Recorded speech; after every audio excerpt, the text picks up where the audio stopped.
I'm Steven, and this is my speech. It was Friday, September 7th. It was my friend Eric's birthday. He actually comes here. Or he had turned 18 on the 6th, and we were going out to celebrate for his birthday. Last minute, a bunch of our friends canceled. So it ended up just being Eric, Nate, myself, and my friend Monique was going to meet us at the club. They were kind of down, so they decided that we'd score some Four Locos. And if you know those drinks, it's a party in a can. And we got four. I was a designated driver, and when I drive, I don't serve at all because it's not worth it. And they decided they'd start drinking one each before we even left for the club. So they downed it pretty quick. We get to the club, they're already feeling good, and Monique meets up with us and hops in my car and she starts drinking hers. Eric and Nate decide to split the last Four Loko, so by the time we get into the club, everybody's pretty turned, and I'm just babysitting. Nate and Eric found a girl each to dance with. I was dancing with Monique. Everything was going good. We're all dancing, having a good time, excited. Monique had set down her purse and cell phone on the stage, and I didn't know, and somebody stole it. So we told them we were going to go check at the bar and see if anybody turned it in. But of course, no one did because they stole it. So we came back, Nate and Eric were gone, and it's a small club, so I wasn't worrying too much. So I started calling them.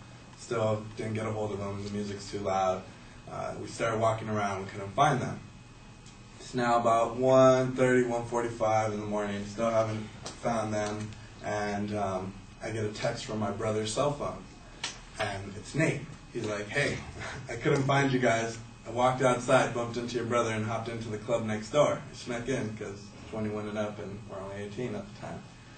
So he said, don't leave me. I'm actually going to leave the club right now. I'm going to wait in front of the club you guys were at, and I'll wait there till you guys pick me up, or I'll get left behind again. So we said, okay. We walk around, look for Eric about 2 more times. We couldn't find him. Still haven't found her purse or cell phone. So as we're walking out, the doorman goes, hey, your buddy got kicked out for acting a fool. And I'm like, fuck, man, it's Eric. So we're like, okay, well, let's just relax. Meet up with Nate, and then tell him, and he's like, no, I haven't seen Eric in like an hour or two.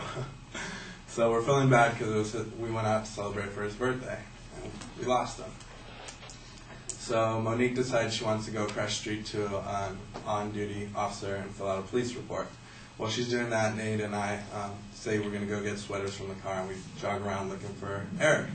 He wasn't in a bush, he wasn't in the park slide that's right there. It's a small little area with a bunch of clubs, and we couldn't find him. So now we're freaking out, thinking, what if he got kicked out because he was fighting? What if he got robbed? What if he got hit by a car or picked up by the cops? We didn't know.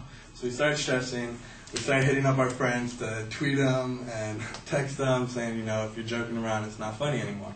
Still haven't gotten a hold of him. By this time, Monique needs to go home, so her parents came and picked her up. Nate and I start driving around, still looking for him, and we can't find him. So I say, let's just call the local police station and see if they picked him up. I was like, we won't give his last name, that way they don't start looking for him. Sounded like a good idea at the time, and we call. I say, do you guys have a 18 to 20 range male, light-skinned African-American, 5'8" in height? She goes, do you have a name? I was like, Eric. And she's like, do you have a last name? And I look at Nate, he's like, yeah, just say it. And I say his last name, she's like, yeah, we have him right here. I screamed, I was like, oh my God, you do? Like, what's going to happen? Is he okay? And she's like, yeah, he's okay. I was like, is this going to ruin his record? Like, he's my responsibility? And she's like, no, he didn't have priors. It's his first offense. Like, we just need to hold him in a detox cell, like, for 6 hours, and then he'll go to a regular cell, and then he's free to go at 9 a.m. Like, all right, just please let him know, like, we lost him, like, and we're still here. We didn't forget about him. We didn't leave him. Like, we care. And she seemed sincere when she said she'd let him know. So, yeah. So then we still tried to drive over and pick him up, and that didn't work. They wouldn't let us see him, and we decided to go home.